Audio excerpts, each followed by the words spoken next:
एक बार तथागत गौतम बुद्ध अपने कुछ शिष्यों के साथ एक पहाड़ी में से गुजर रहे थे। बरसात का मौसम था। पूरी पहाड़ी हरे भरे पेड़ पौधों से भरी पड़ी थी। पहाड़ी के नीचे एक नदी अपनी कल कल करती आवाज के साथ बह रही थी। कुल मिलाकर पहाड़ी के आसपास का वातावरण बहुत ही मनमोहक प्रतीत हो रहा था। तभी अचानक गौतम बुद्ध और उनके शिष्यों ने देखा कि सामने से एक इंसान क्रोध भरी अवस्था में पहाड़ी के शिखर की तरफ बढ़ता चला आ रहा है। उसकी आंखें क्रोध से लाल हो रही थी। वह चिल्लाता हुआ आ रहा था, सब नश्वर है, सब झूठ है और सबसे कुरूप है यह जीवन। साथ ही उसकी आंखों से आंसू भी बह रहे थे। गौतम बुद्ध उस व्यक्ति को देखते ही समझ गए कि ये पहाड़ी के शिखर से कूदकर आत्महत्या करने जा रहा है। इसलिए बुद्ध पहाड़ी के शिखर पर ही खड़े रहे। जैसे ही उस व्यक्ति ने पहाड़ी के शिखर से छलांग लगाने की कोशिश की, बुद्ध ने उस व्यक्ति का हाथ पकड़कर उसे अपनी तरफ खींच लिया। वह व्यक्ति जोर से चिल्लाया, छोड़ो मुझे, छोड़ो, आप होते कौन हैं मुझे रोकने वाले? मेरे जीवन पर केवल और केवल मेरा अधिकार है। मैं इसके साथ जो चाहूँगा वो करूँगा। बुद्ध ने कहा, नहीं, सिर्फ तुम्हारा नहीं, उस माता का भी अधिकार है जिसने तुम्हें जन्म दिया। उस पिता का भी अधिकार है जिसने तुम्हारा लालन पालन किया। उस गुरु का भी अधिकार है जिसने तुम्हें शिक्षित किया। तुम्हारी पत्नी, तुम्हारे बच्चे, बहुत लंबी श्रृंखला है जिनकी वजह से तुम आज यहाँ हो। उन सबका तुम्हारे जीवन पर अधिकार है। यह सुन उस व्यक्ति का क्रोध थोड़ा सा शांत हुआ। बुद्ध ने उसे एक पत्थर पर बैठाया और कहा, अगले कुछ क्षणों तक लंबी और गहरी सांसें लो और अपने श्वास पर ध्यान केंद्रित करो।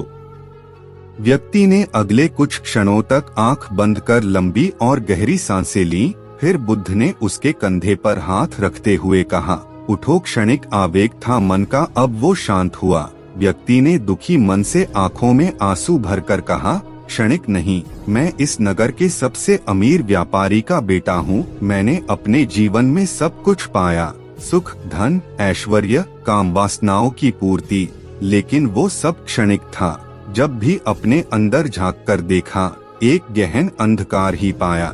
बहुत ही गहरी पीड़ा पाई और बहुत ही सूनापन पाया।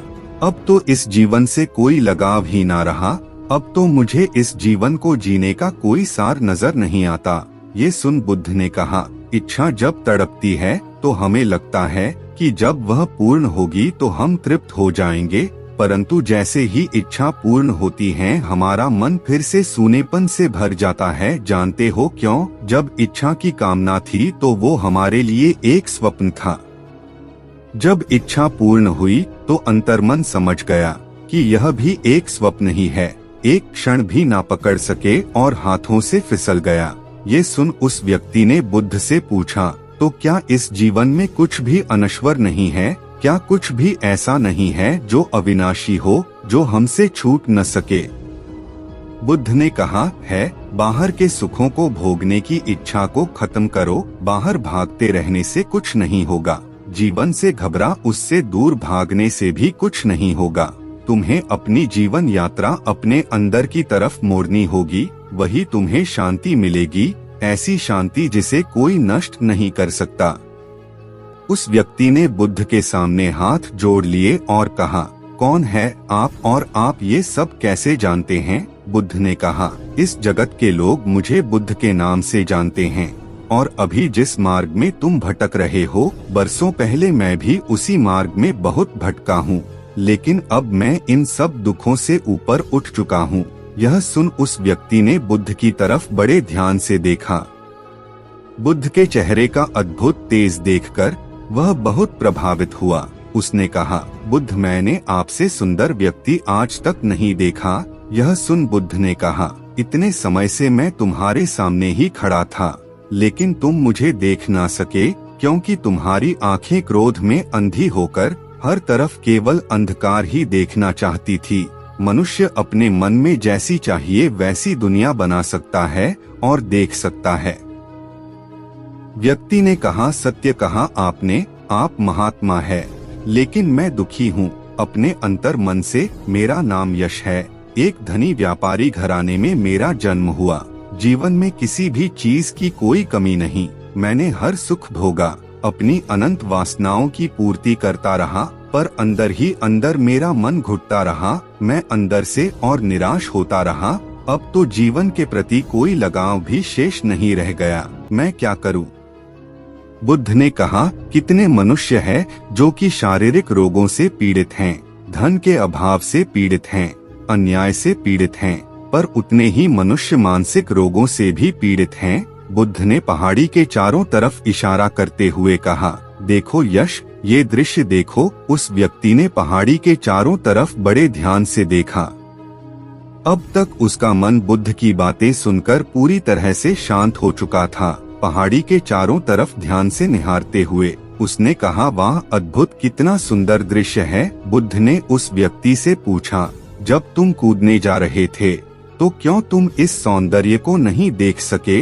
व्यक्ति ने कहा, क्योंकि मैं कुछ भी देखने के लिए तैयार ही नहीं था। मैं तो केवल अपने ही दुखों की प्रतिध्वनि देखना चाहता था। बुद्ध ने कहा, अभी भी आसपास का वातावरण वैसा ही है जैसा पहले था, यह बिल्कुल नहीं बदला, लेकिन तुम्हारी आंखें बदल गई और तुम्हें सब कुछ अच्छा लगने लगा, क्योंकि अभी तुम शांत हो, स्थिर हो। किसी भी चीज की अति, फिर चाहे वो सुख की ही क्यों ना हो, अंततः वह दुख को ही जन्म देती है। इसलिए मध्य में रहो तो जो जैसा है वैसा ही दिखेगा। दुख में ना ज्यादा दुखी हो और सुख में ना ज्यादा सुखी। हर परिस्थिति में शांत और स्थिर रहने की कोशिश करो। अगर मेरे बताए इस मार्ग पर चलोगे तो परम शांति पाओगे। बुद्ध के मुंह से ऐसी बातें सुन वह इंसान बुद्ध के पैर पकड़ लेता है और कहता है, क्या आप मुझे अपना अनुयायी बनाएंगे? बुद्ध ने कहा, तुम इस नगर के सबसे अमीर व्यापारी के बेटे हो। तुमने अपना जीवन बहुत ही संपन्नता के साथ जिया है, इसलिए मैं तुम्हें कुछ बातें पहले ही बता दूं। हम भिक्षुओं का जीवन सादगी से जुड़ा है। धरती हमारा बिछौना है और जो भिक्षा में मिले वही हमारा भोजन। व्यक्ति ने कहा, जहाँ मेरी चेतना का ही अस्तित्व ना बचे, मैं उस तपस्या के लिए भी तैयार हूँ। बुद्ध ने कहा, हर वो इंसान जो इस पृथ्वी पर जन्मा है उसे परम ज्ञान पाने का अधिकार है, बस पहला पग उसे उठाना है। व्यक्ति ने हाथ जोड़कर कहा, बुद्ध मैं तैयार हूँ। बुद्ध ने कहा, तुम अपना शीश कटवा सकते हो। व्यक्ति ने कहा, मैं अपना शीश देने के लिए भी तैयार हूँ। बुद्ध ने कहा, शीश देने की बात केवल एक प्रतीक मात्र है। शीश देने को वही तैयार होता है जो अपने अहंकार का शीश काट अपने गुरु के चरणों में रख सके। उस व्यक्ति ने बुद्ध के चरणों में अपना सिर रख दिया। बुद्ध ने उसे आशीर्वाद दिया और वह व्यक्ति बुद्ध के शिष्यों के साथ मिल उनके साथ ही आगे बढ़ चला। अगर वीडियो पसंद आए तो वीडियो को लाइक करें और चैनल को सब्सक्राइब करें।